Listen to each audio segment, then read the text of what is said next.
നമസ്കാരം, കൊട്ടാരക്കര മീഡിയയിലേക്ക് സ്വാഗതം. കേന്ദ്ര സർക്കാർ അനുവദിച്ചാൽ ഓണത്തിന് മുൻഗണനേതര വിഭാഗക്കാരായ നീല വെള്ള കാർഡുടമകൾക്ക് 10 കിലോ സ്പെഷ്യൽ അരി ലഭിക്കും. ഇതിനായി റേഷൻ വിഹിതം വർദ്ധിപ്പിക്കണമെന്നാവശ്യപ്പെട്ട് മന്ത്രി GR അനിൽ കേന്ദ്ര ഭക്ഷ്യമന്ത്രി പ്രഹ്ലാദ് ജോഷിക്ക് നിവേദനം നൽകിയിരുന്നു. അത് പരിഗണിച്ച് ബന്ധപ്പെട്ട ഉദ്യോഗസ്ഥരോട് വേണ്ട ക്രമീകരണങ്ങൾ നടത്താൻ കേന്ദ്രമന്ത്രി നിർദ്ദേശിക്കുകയും ചെയ്തു. എന്നാൽ ഇക്കാര്യത്തിൽ ഇതുവരെ നടപടി ഉണ്ടായിട്ടില്ല. ഇക്കാര്യം ഓർമ്മപ്പെടുത്താനായി കേന്ദ്രമന്ത്രിയെ ഒരിക്കൽ കൂടി കാണുമെന്ന് മന്ത്രി GR അനിൽ വ്യക്തമാക്കി. പ്രതിമാസ വിഹിതം കണക്കാക്കിയാണ് ഇപ്പോൾ കേന്ദ്രം റേഷനരി അനുവദിക്കുന്നത്. മുൻഗണനേതര വിഭാഗക്കാർ റേഷൻ വാങ്ങാതിരുന്നാൽ അടുത്ത മാസത്തിലെ വിഹിതത്തിൽ അത് കുറയ്ക്കുകയാണ് ചെയ്യുന്നത്. പ്രതിവർഷ വിഹിതമായി റേഷൻ അനുവദിക്കണമെന്നാണ് സംസ്ഥാന സർക്കാരിന്റെ ആവശ്യം.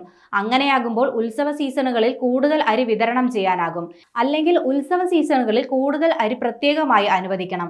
കേരളം സ്വന്തം നിലയ്ക്ക് അരി കൂടുതലായി വിതരണം ചെയ്താൽ കിലോഗ്രാമിന് 26 രൂപ വീതം FCIക്ക് നൽകേണ്ടി വരും. അതേസമയം സൗജന്യ ഓണക്കിറ്റ് വിതരണം അന്ത്യോദയ അന്നയോജന വിഭാഗക്കാർക്കും സാമൂഹ്യക്ഷേമ സ്ഥാപനങ്ങളായ വൃദ്ധസദനം, അനാഥാലയം തുടങ്ങിയിടങ്ങളിലെ അന്തേവാസികൾക്കും മാത്രമായി നിജപ്പെടുത്തും. 6 ലക്ഷം പേർക്കായിരിക്കും ഇതിന്റെ പ്രയോജനം ലഭിക്കുക.